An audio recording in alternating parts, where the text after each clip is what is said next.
సరదా మెట్రో యాత్ర. ఇవ్వండి. ఓహో, ఇదా మెట్రో టికెట్?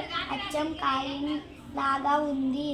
ఈ కాయిను దీనికి తాకించాలి. అబ్బా, ఎంత బాగుందో!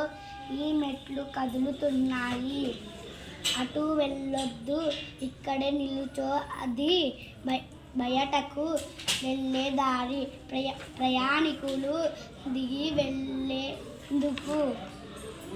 బంగారం ఎక్కాలంటే మీ వంతు వచ్చే వరకు వేచి ఉండాలి. దయచేసి ఇక్కడ కూర్చోండి. అమ్మ, మన ఇల్లు అటువైపు ఉంది కదూ. మెట్రో రైలు సొరంగంలో నుంచి వెళుతోంది. ఇందులో రాసి ఉన్న స్టేషను దాటుతున్నప్పుడు వాటి పేర్లు మైకులో చెబుతున్నారు. చూడండి, ఎంత పెద్ద విమానమో! నాకైతే విమానంలో కూర్చొని గాలిలో ఎగురుతున్నట్టే ఉంది. మనం అటువైపుకు వెళ్ళాలి కదా. కాయిను ఇందులో వేయాలి. అప్పుడే తలుపులు తెరుచుకుంటాయి.